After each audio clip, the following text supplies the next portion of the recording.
WhatsApp beautiful people, আসসালামু আলাইকুম। তো জুমা মুবারক সকলকে। আর শুক্রবার আমার সকাল আর সন্ধ্যায় কাজ, দ্যাটস ওয়াই আজকে সকাল সকাল ঘুম থেকে উঠে কাজের উদ্দেশ্যে বেরোয় পড়লাম। আর আজকে আমার ওয়েট লস জার্নির ডে নাম্বার 9।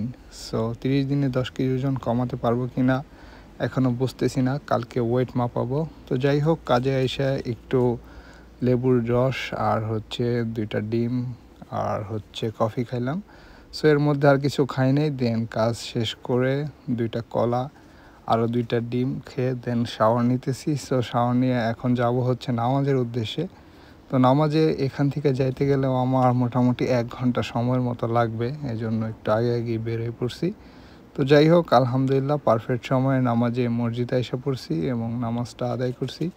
সো খুব ভালো লাগতেছে, কারণ গত জুম্মা ছিল ঈদের দিন। গত জুম্মায় আমি ঈদের নামাজ পড়ে এসে ঘুমাই গেছি, গত জুম্মার নামাজটা পড়তে পারি নাই। তো যাই হোক, আলহামদুলিল্লাহ বাসার কাছাকাছি চলে আসছি। আর বাসায় এসেই হচ্ছে আপনার খুব ক্ষুধা লাগছিল, এই জন্য ছোটো একটা আলু দিয়ে পেঁয়াজ দিয়ে টুনা মাছের ভুনা করে দেন একটু খাওয়া দাওয়া করলাম। সো খাওয়া দাওয়া করার পর একটা অঘটন ঘটছে, ছোট্ট একটু রেস্ট নিতে যাই আমি ঘুমায় গেছিলাম। ঘুমায় গেছি মানে কি খরচা, এই জন্য হচ্ছে এখন বোল্ডে করে যাইতে হইতেছে। So 5 euro loss. তো লস বলতে জীবনে কিছু কথা নাই, আল্লাহ যা করে ভালোর জন্যই করে। আর আজকে আমার এই 5 ইউরোর জন্য শুকরিয়া আদায় করার জন্য একটা ভালো কিছু পেয়েছি।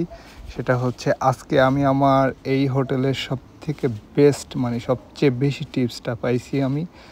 সো ডিনার শিফট শেষ করলাম, মাঝখানে একটা আপেল খাইছিলাম। তো এর মধ্যে রাতের ডিনার হচ্ছে চিকেন বেস্ট আর সালাদ, এছাড়া আর কিছুই খাওয়াই না। আর আজকে ফিশ অয়েল খাইতে ভুলে গেছিলাম, এই জন্য এখন ফিশ অয়েলটা খাই নিলাম। তো এতটুকু ছিল গাইস আজকের ব্লগ। বাসায় যাব এখন, জাস্ট নামাজ কালাম পড়ে ফ্রেশ হয়ে ভিডিও এডিট করে ঘুমায় যাব, আর দেখানোর মতো কিছু নাই। সো সকালে ভালো থাকেন, সুস্থ থাকেন। লিমান এখন আসে, টাটা, গুড বাই, আল্লাহ হাফেজ, টেক কেয়ার।